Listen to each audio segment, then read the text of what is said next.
You are listening to The Mauer Report, a live radio show that ventures into the mysteries of life, as well as the hot topics of the day, either political or business. I want to welcome everybody to this evening's Mauer Report. Last episode in October, so first and foremost, happy Halloween. As me and our guests were just joking, I think we're going to be out of candy before Halloween gets here, so it may be canceled, but that's a whole other story. Also, next week, the 8th or no, yikes. I should have looked that up, but I'll have it for next week. Either way, we've been doing this has been the longest standing tradition around here.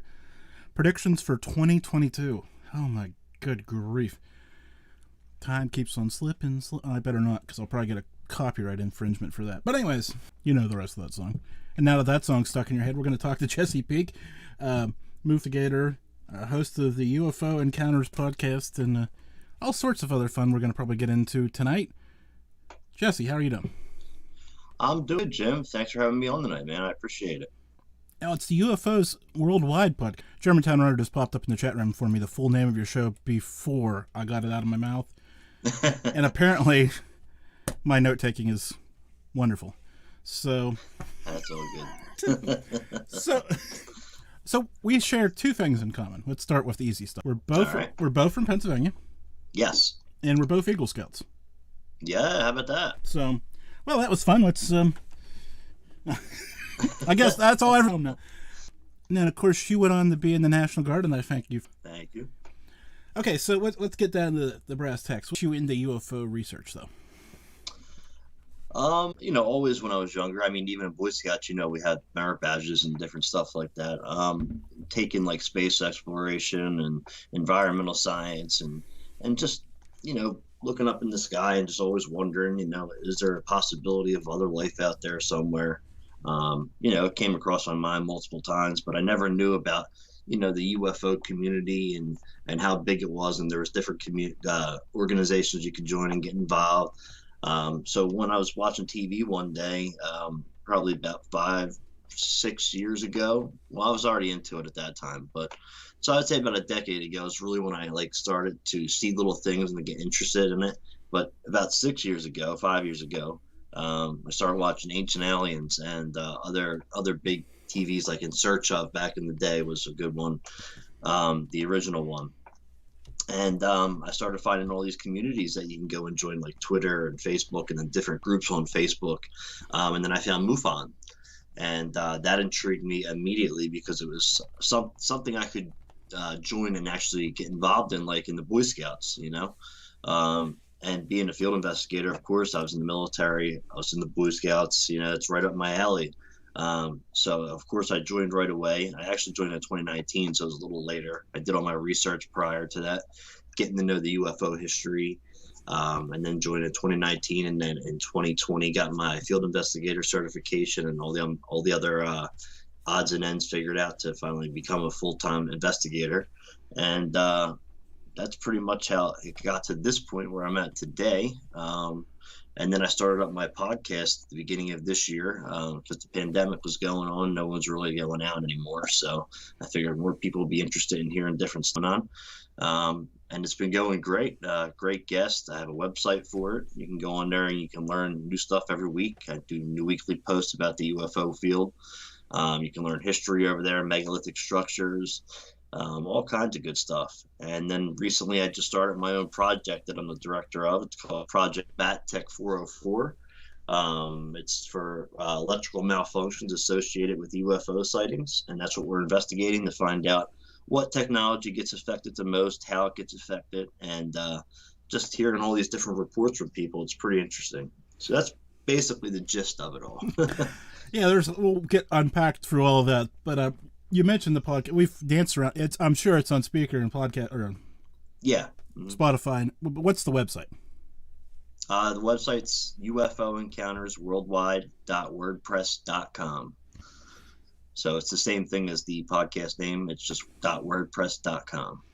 So I don't know. I feel like I want to go two directions at once, and this isn't going to end well for me.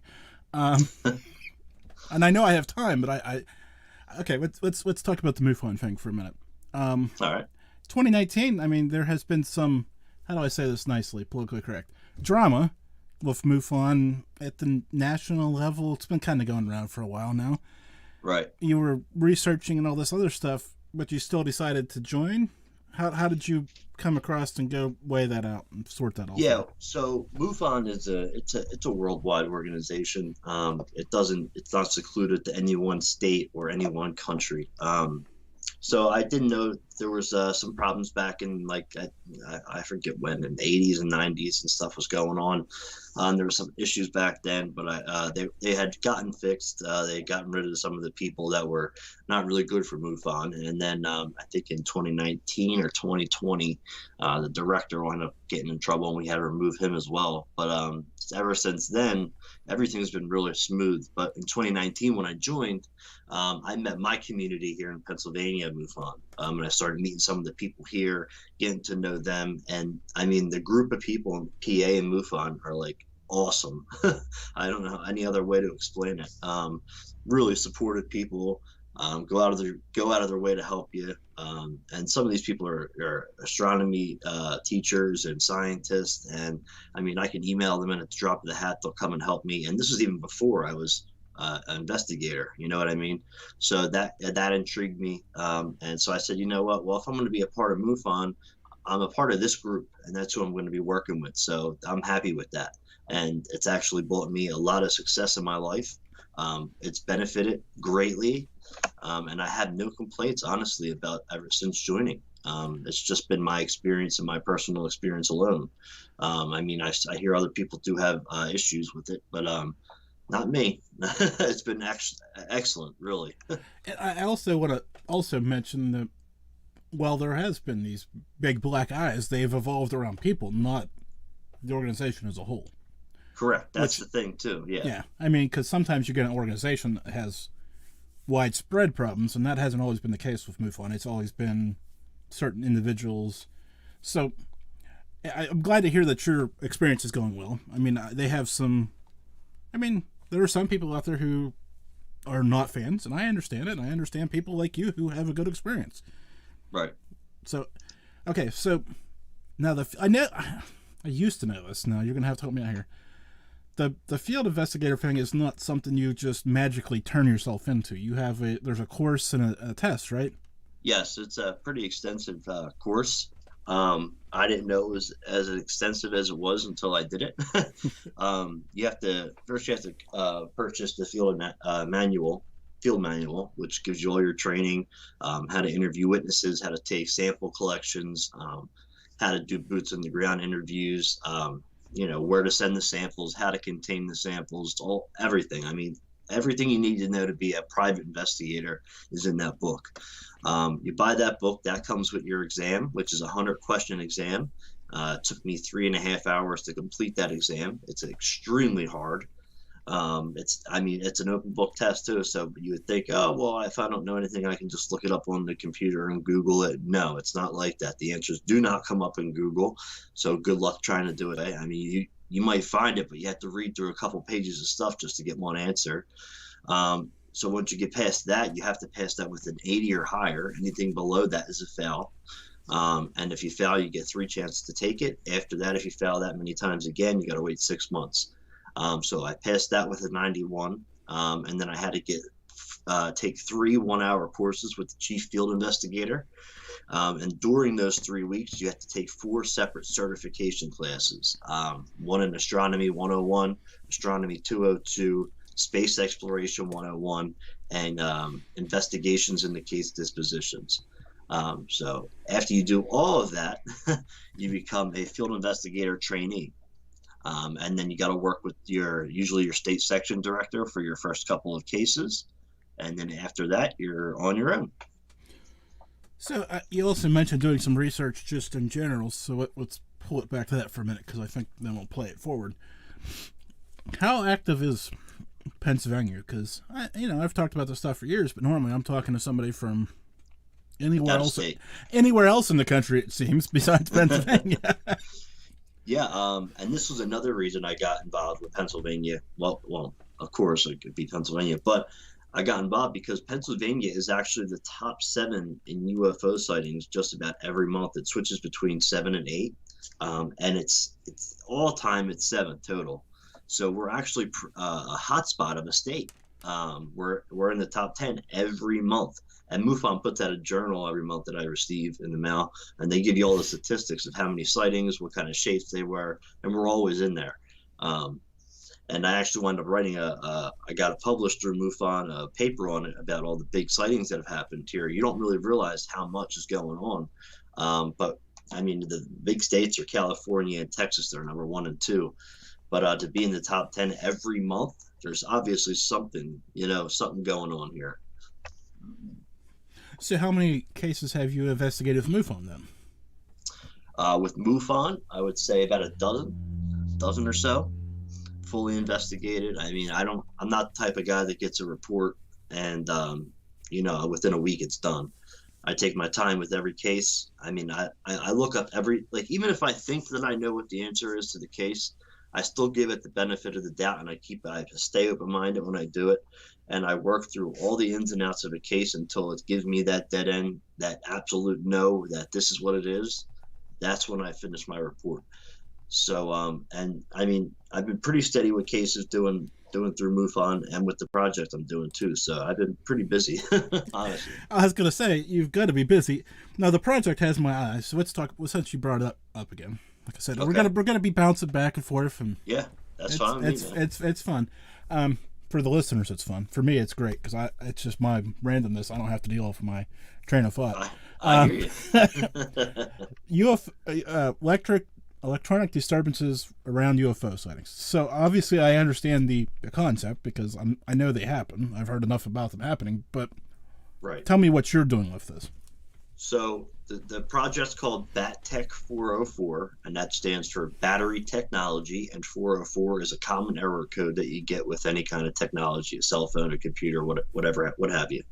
And our main goal is to investigate electrical malfunctions associated with UFO encounters or sightings. So basically, if you're having a UFO sighting and say Benny and Barney Hill, for example, their car stalled, and then after they were abducted and put back in their car was running again. You have people with cell phones sometimes, or their radios, their signals will get lost, and their radios and their cell phones won't work. It actually happened to me one time, which is where this project came from. I had a brand new cell phone, was trying to film some objects in the sky. I just had it for 2 weeks. I tried to bring the phone out. It will not allow me to unlock the phone or take a picture or a video whatsoever. Right as these objects start disappearing, my phone clicks on and starts working.